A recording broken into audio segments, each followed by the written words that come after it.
This first post has the comments going crazy as Victoria goes into detail about trapping her man with a baby. She starts by saying, "I have a 3-year-old, and apparently that makes me undateable. That's what the last 2 years of my life have taught me. Not that I'm a bad person, not that I'm ugly. Men are just terrible people and think I'm a whore because I have a kid. That's enough for every man on every app to treat me like I'm damaged goods. Most men probably just don't want to be stepfathers by choice. I got pregnant on purpose with Brad's kid, who I've been dating for about a year. His dad owns a law firm, not a small one, a real one. Brad had just started there. He was going to make a lot of money. He was going to be rich, and I could feel him pulling away. Less texts and less effort, shorter calls. He was too much of a little boy to just break up with me, so he started acting like a complete rat. I wasn't just losing Brad, I was losing the family. His mom liked me, his dad liked me. They had a lake house, they did Christmas big. I'd never had that. I grew up with none of that, and I wasn't just going to lose it because he wanted some new ass suddenly. So I stopped taking my birth control, and I didn't tell him. The most logical thing to do is trap him with a baby. Can't lose access to the lake house. I thought a baby would fix it, and I thought he'd stay. I thought his family would make him stay. I thought once there's a kid you figure it out, because that's what people do, but he didn't stay. He broke up with me when I was 4 months pregnant. Said he wasn't ready, said we weren't working. Told me he'd be involved with the kid, but he and I were done. His mom sent a gift when the baby was born. His dad set up the child support. But that was it. I wasn't invited to Christmas anymore. I wasn't at the lake house. I was just the girl their son got pregnant. Brad pays child support, and it's good. Really good. His dad makes sure of that. I get $2,800 a month, and I don't have to work full time. I know people are going to hate me for saying this, but that money changed my life. I went from barely making rent to actually breathing with my part-time job. My daughter has everything she needs. I'm not rich, but I'm comfortable. And I'm comfortable because Brad's family has money, and the dad made sure some of it comes to me. And yeah, he's absent. He sees her maybe once a month, sometimes less. He'll do a Saturday afternoon, take her to lunch, brings her back by 3. Never a full weekend, never a holiday. His Instagram is all firm events and golf trips and a new girlfriend who's 23 and doesn't have a kid. He pays the check every month, and that's his version of fatherhood. It makes me sick, and he should get his balls chopped off so he can't do it to another girl. Didn't you do it to yourself though? Sounds like she's blaming him, even though she stopped taking birth control while he was on the way out. I tried the dating apps about a year after my daughter was born, put up honest photos, said I'm a mom in my bio, and the matches I got were insane. Not insane good, insane bad. Every single guy who matched me was just trying to hook up. Not even pretending. No effort, no plan. Just straight to what are you doing tonight. Small spoiler, but the solution she comes up with for her dating problems will leave you speechless. Want to come over? Like having a kid at 25 meant I was desperate and would say yes to anything. One guy literally said, "You free after bedtime?" Like my daughter's sleep schedule was his opening. I took the kid off my profile. No mention of her, and the matches got better immediately. Which tells you everything about how men see single mums, which is funny because most of them grew up with single mums anyway. I started matching with normal guys, good conversations, and they'd plan a date. Then at some point during dinner, I'd mention my daughter and watch their face change in real time. It's like a light goes off. They smile but different. They nod but are different. They say, "Oh, that's cool," and you can hear the period at the end of that sentence. The date ends early. The texts slow down and I get ghosted. The ones who didn't leave immediately would try to sleep with me on the first date, every single time. Like knowing I had a kid meant I'd be easy. Like I'd already proven I put out, because there's a child as evidence. One guy actually said to my face, "You're clearly not uptight about that stuff," because I have a daughter. That's what he took from it. I told him to get out of my car, and he laughed like I was being dramatic. So I stopped telling them. I was exhausted, and every version of honest was getting me nowhere. So I thought, what if I just let them get to know me first? Let them see me as a person before they see me as a mum. So I'd date them for a few weeks or a month and let them get to know me. Then I'd tell them, but it went worse. Who would have thought lying about something that is life-changing would go worse than being honest? The first guy I did this with. We dated for 5 weeks, and it was good. He liked me, and I could tell. He was planning a weekend trip for us, and I sat him down and said, "I need to tell you something." He didn't say anything for a long time, and then he said, "Why didn't you tell me this from the start?" I said I was scared you'd leave. He said, "So you let me develop feelings first, and then told me?" He said, "That's manipulative." He said, "I feel like I've been lied to for 5 weeks. He left and blocked me the next day. The next guy I did the same thing, and he got angry. Like actually angry. Said he doesn't date women with kids. Said that's a boundary he has, and I took away his right to make that choice by hiding it. He said, I wasted 6 weeks of his life. He was mean about it. I literally birthed another human, and he's treating me like a dog. Tell them up front and get treated like a charity case or a hookup. Tell them on the first date and watch them calculate their exit. Wait a month and get called a liar. There's no version of this where having a kid doesn't ruin it. I'm not ugly, I'm in shape. But none of that matters, because the second a kid enters the conversation, I become a different category of woman, and the men who will date me are not the men I want. I've been thinking about trapping a new guy with a baby early on. Find some rich guy and don't tell him I already have a kid. Lie about birth control and get pregnant again. Getting 2 different child support payments means I probably won't have to work at all, especially if the guy is rich. Worst case scenario, he sticks around and then I finally get the relationship I've been looking for. Obviously I'm not stupid and I'm not going to pick any random guy. He needs to have a stable family and be a good person that I'm in love with. Yes, you're definitely not stupid, and this is a great plan. Either I'm getting paid or I find love. I love my daughter more than anything in this world. She's the best thing I've ever done. I hate that men treat her like a liability. She's not a red flag. She's not baggage. She's a toddler who likes strawberries and calls the moon her friend. Holly said, "Girl, you just admitted to trapping one man with a baby, and now you're publicly brainstorming doing it again, and you type that out and hit post. I hope this post gets used against her in court, and she loses the child support she's receiving." Meanwhile, Josie was sleeping with her professor for better grades and ended up blackmailing him. I'm going to get sued by my ex-professor because his wife found out about us and now he wants his money back. But I already spent that money on designer clothes. I need some advice if he can really sue me for that money or if he's just trying to scare me. Last year, I was failing this one class. Requirement for my major. 3 exams worth 80% of the grade. I failed the first one. I panicked because my parents are paying for school, and if I had to retake it, everything gets pushed back and they would have killed me. I don't test well, so I started going to office hours for extra help.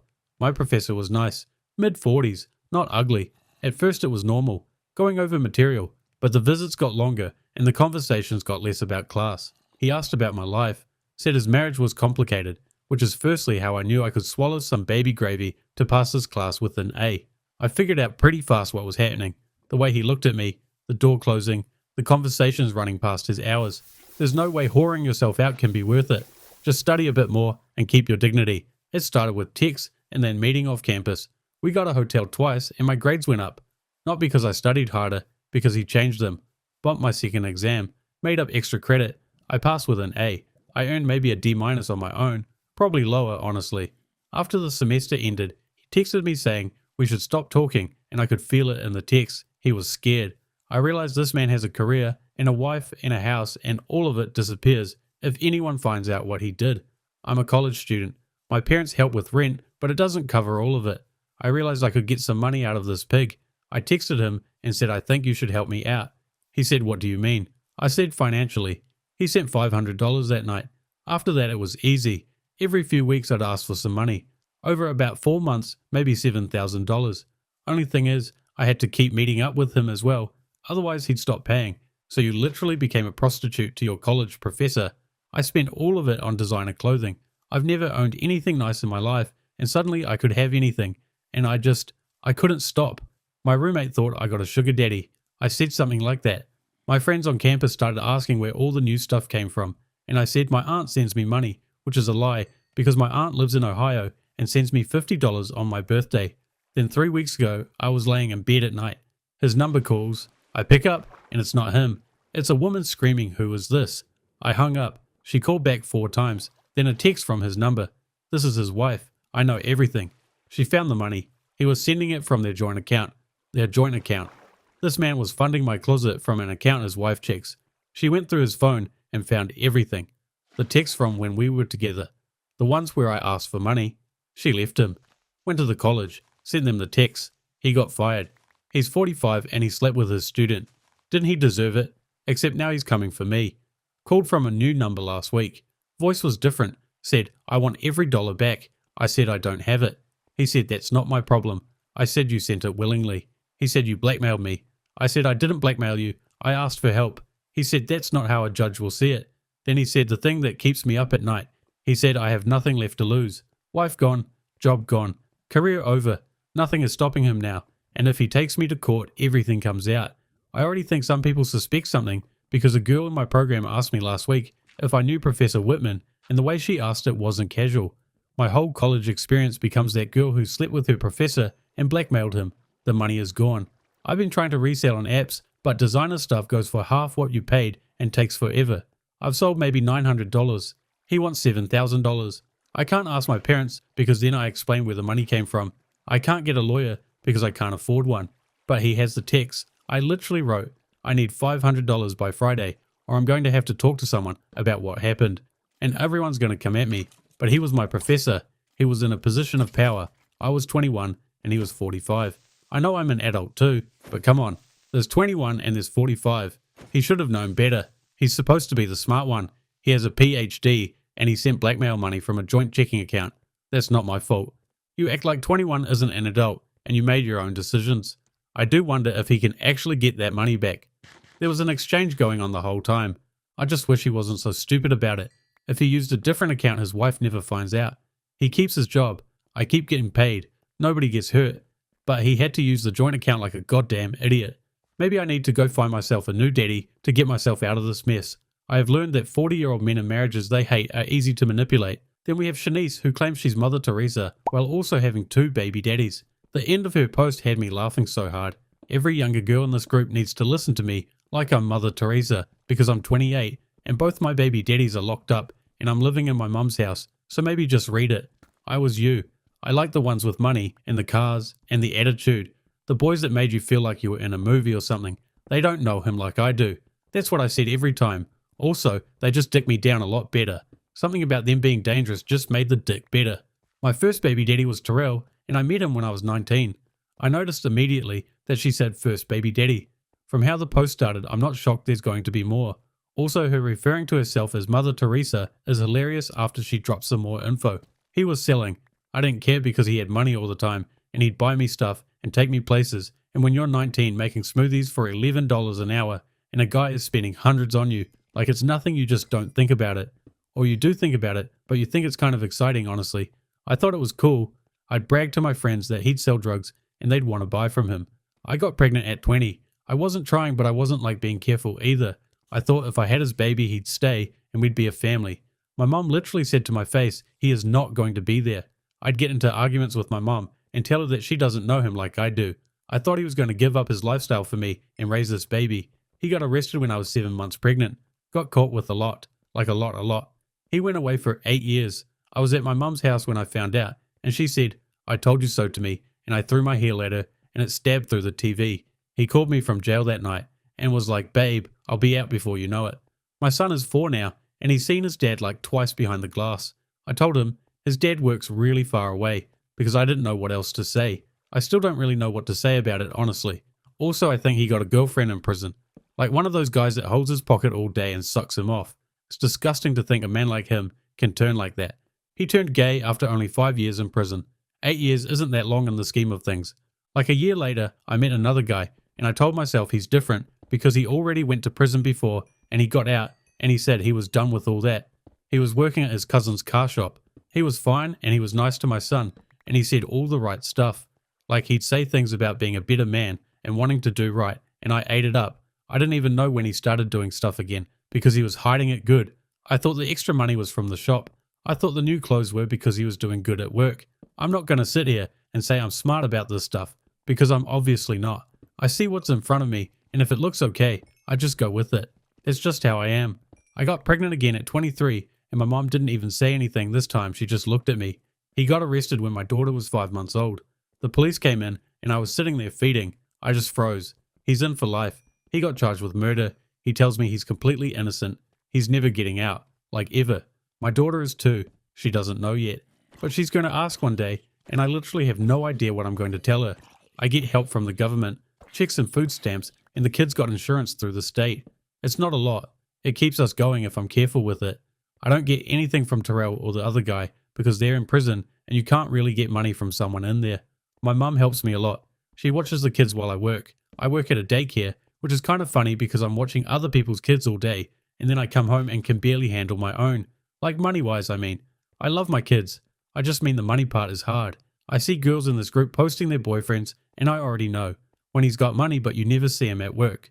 When he's buying you stuff all the time but can't explain what he does. I see those posts and I'm like, girl, I was you. I was literally you posting that same stuff thinking I was winning. I have seen a bunch of these posts as well. I don't share them because they're short but some of the guys that girls are willing to date and put up with makes me look like an angel. I know it feels good. I know when he pulls up and he's got money and he's got the look and everyone else's boyfriend is like some regular guy who goes to work. You think you got the upgrade. I thought that too. Turns out the upgrade comes with a court date and a collect call. I remember when I was in my early 20s and a girl I knew tried to brag that her boyfriend steals cars. She was an idiot and I thought that was cool when I was 13, not 22. Oh, and also, I've been on the dating apps recently and honestly, I'm done with a certain type of guy. I've been matching with like nerdy guys, Asian guys specifically, guys with glasses. I've been talking to this one guy from the Philippines and he's on some kind of work visa and he texts me like good morning every day and asks how my kids are doing and like nobody has ever asked me how my kids are doing. My cousin was like, girl, you just want someone who can't leave the country. And I was like, okay, maybe. But also he has a job and he comes home and he's not going to end up behind glass. If he needs help with his visa and I need someone who actually shows up at night, I don't see what's wrong with that. She's done a complete 180, but it's probably the best for the kids. I wish her good luck when her first baby daddy gets out. The comments are laughing at her and Destiny said, not her going from drug dealers to a man on a work visa, I am screaming. The character development is insane. She went from tinted windows and cash to good morning texts and green card applications. Lily's spicy past is still haunting her and ruining her current relationships. Some disgusting man who probably looks ugly has been sending my old adult videos to every man I date for 2 years and I can't find out who they are. Every time I meet someone, every time it starts going well, my inbox lights up and it starts again.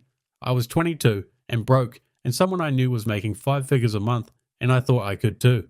For about 6 months I did. More money than I'd made in 2 years at my regular job. Paid off my car and spent the rest on trips overseas.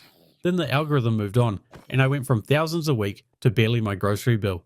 By the end I was putting out content I hated for money that didn't cover rent. I even did dick ratings and all of them were disgusting and tiny. So I stopped and deleted everything, scrubbed what I could, and moved on. Told myself it was a finished chapter, spent every cent I made too. Tens of thousands through my hands in a year and a half and I saved nothing. I spent it like it was never going to stop, and then it stopped, and I had zero. If I'd kept even half, I'd be in a completely different position. I wish I kept in contact with a couple of the simps so they'd keep paying my bills. In my early 20s, I was spending most of my money as well, so I can't blame her for it. So I got a regular job. Started building a normal life. Buried it deep. My parents didn't know. My friends didn't know. I almost convinced myself it didn't happen. Then, about 2 years ago, a random email showed up. They had my content, my full name, my parents' names and address. They wanted $1,000 or they'd send everything to my family. I ignored it at first, maybe they'll go away. Then they sent a second email with a deadline. I sat on my bathroom floor shaking and sent the money through an app they specified and hoped maybe that's it. A month later they wanted $1,500. I didn't have $1,500. I barely had rent. I realized if I paid this there'd be another one and another one until I had nothing left. So I didn't pay. They sent everything to my parents. My mom called me and I knew from her voice before she said anything. Drove to their house. My dad was in the kitchen. Didn't look at me. Nobody talked for what felt like forever. She was telling me first that it was the new technology stuff and she said it's fake, right? But I had to tell her it was all real and I didn't do it anymore. I'm not going to describe the rest of that conversation because I can't without crying. My mom calls every week like she always did, but there's something underneath now. I buried myself into Stardew Valley for so long. After that, I'd play like 14 hours a day without breaks just to keep my mind off it. I'd order a pizza and just eat that throughout the whole day. I only started gaining weight after I started ordering stuffed crust with a coupon. I'd do the same thing, but to avoid the study that I was putting off. I thought that was the worst of it though. Who is worse finding out than my parents? Turns out my future boyfriends is who. I'm not talking about my Stardew Valley boyfriends either. Started dating Will about a year and a half ago. Made it official after 2 months. He tagged me in a photo. Within 24 hours, I got the email. Same people. They found him through the tagged photo. $2,000 this time. I didn't have it. So I told Will myself before they could. Sat him down. Told him everything. The content. The extortion. All of it. He was quiet for a long time. Then he said, I think we have different values, and he left. 2 days later, he texted me that they sent him the videos anyway. Said he felt bad for me, but couldn't do it. Last time we spoke, after Will, I went completely dark. No tags or photos with anyone online. Nothing connecting me to anyone. Started dating Ryan. Kept everything offline, and we were together for 8 months. They still found out. I don't know how. Maybe they follow me. Maybe someone told them. but they knew his name. They knew we were together. Told Ryan right away. Showed him the email. He was great about it. Said it doesn't bother him. Said he doesn't care about my past. Said he's with me now, and that's what matters. For about a month that was true. I didn't pay. 2 days later they sent him everything. He said he wasn't going to watch it. Said it changes nothing. And for a few weeks it didn't. Then he got distant. Started making comments. Asked me once how many people had seen the videos. Started bringing it up in arguments that had nothing to do with it. 3 weeks later he said he'd been thinking and he can't get past it. Said every time he looks at me, he thinks about other people seeing me like that. Let me know in the comments if this would be a deal breaker for you as well, especially after dating someone for over a year. They contacted my work too. Sent an email to the general inbox with my name and a link. My boss called me in and I thought, that's it, I'm fired. He closed the door and said, someone sent something about you and I want you to know I don't care. Said whatever I did before I worked here is my business. Deleted it. No one else saw it. I cried in his office for 10 minutes and he just sat there and let me. That man saved my job and probably my sanity. So now I tell every guy within the first 5 dates. I'd rather they hear it from me than from an email with attachments. Some handle it fine, some don't. It's a coin flip every time. I've noticed the guys who don't care are usually the ones with less going on, less attractive or less stable, less options. They don't care because they're just happy to be with someone. The guys I'm actually into, they care a lot. Something shifts when I tell them, and within a few weeks, they're gone. The men with the most options won't accept it. The men who accept it are the ones I have to talk myself into being attracted to. Definitely some of the ones are acting like they don't care and are just trying to get into her pants and then will leave before it gets serious. I don't understand why these people are still coming after me. I haven't paid in almost 2 years. There's no money in it. I gave them $1,000 once and that's all they ever got. Why are they still doing this? What do they get out of emailing my boyfriends and my parents and my job? Is it fun for them? Is it personal? Do they just hate me? It might just be because it's very little effort and can be a huge payout if you pay again. I've tried everything. Reverse searched the email, checked the payment app, had a friend look into it. Whoever this is knows what they're doing.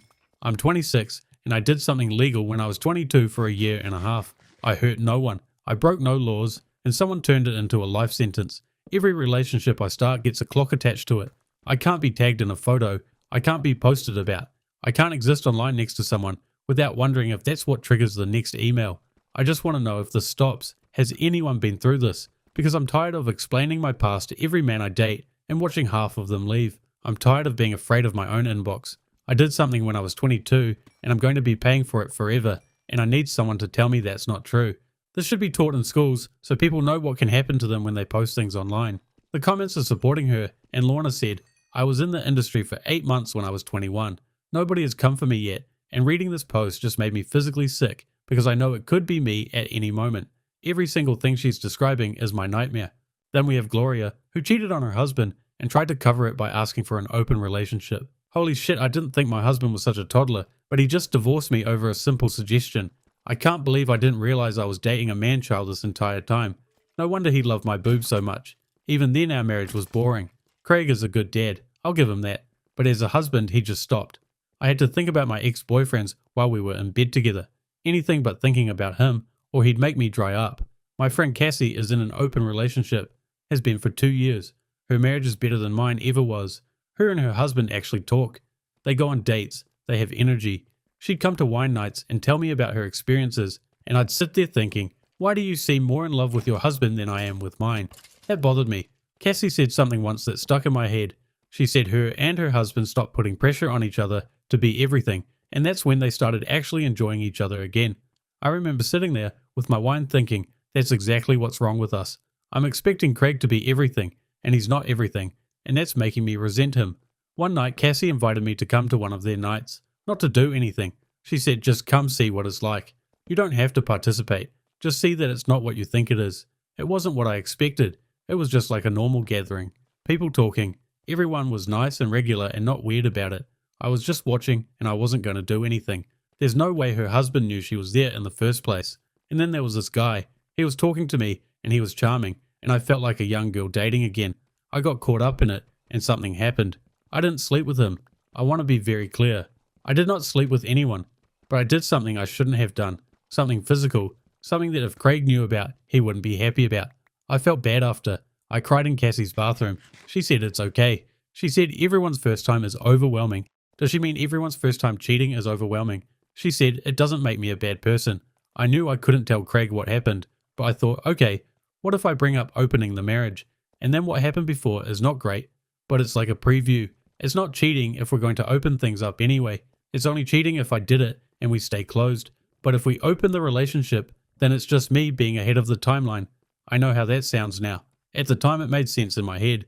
So after the kids were in bed one night, I brought it up and I was shaking. I sat him down and said I want to talk about something. And I told him about Cassie and her husband, how it works for them, how I think it could help us reconnect. He didn't say anything for a long time. He was just looking at me, and then he said no. Not like let me think about it, not like tell me more, just no. And I said, okay, that's fine, we don't have to. And he said, that's not the point. And I said, what's the point then? And he said, the point is you've been thinking about this. I said, Craig, I'm just talking to you. I'm just sharing an idea. After that, he was different. He'd look at me sometimes, and I could see him thinking, and I'd say what, and he'd say nothing. We had sex once after that conversation, and in the middle of it, I could tell he was somewhere else, and it was worse than all the boring times before it. I'd rather have boring than whatever that was. I tried to take it back. Multiple times, I said I don't actually want that. I said I was just talking. I said it was just an idea from Cassie, and I was being stupid. He said, I know it was from Cassie. He said she is not someone you should be taking advice from about our marriage. But also Cassie seems happy, and I wasn't happy. So what was I supposed to do? Stay unhappy and not look for answers. There's very few couples that opening up the marriage actually helps. Both of them have to be thinking the same thing. 3 months later, he filed for divorce. I asked him one more time to reconsider. He said, I've been thinking about this every day since you brought it up, and I can't stop thinking about it. He said, I look at you, and I see someone I don't know. I know that little wimp is just playing video games all day and loving it. He never was a man, and that's why I wanted to look for a real man to excite things. I told him that after I realized he wasn't coming back. I only wanted him back for the kids anyway. I've been thinking about moving far away to a different state, taking the kids, and before everyone starts, I'm their mother. I do everything, and I'm the primary parent. He gets them 8 days a month. Mothers relocate with their kids all the time. He could visit, he could fly in. I've been reading about it online, and courts are more flexible about this than people think, especially when the mom is the one doing everything. If Craig wants to see his kids so bad, maybe he should have thought about that before he filed. He's the one who broke up our family. He could have said no and moved on. He could have said, I hear you, but that's not for me, and let's talk about what is. Instead, he went quiet, and stayed quiet, and went through a lawyer. He's going to struggle to find another woman that will love his rat-looking face. Good thing my beautiful kids take after their mother. She's so mad about the divorce that she wants to take his kids away from him. That's extremely selfish as a parent. The comments are ripping into her, especially for her going to the party and not saying what she did then playing victim. Thanks for watching another episode. Make sure to like and subscribe. Let me know in the comments which post you thought was the craziest. Otherwise, I'll see you guys in the next episode.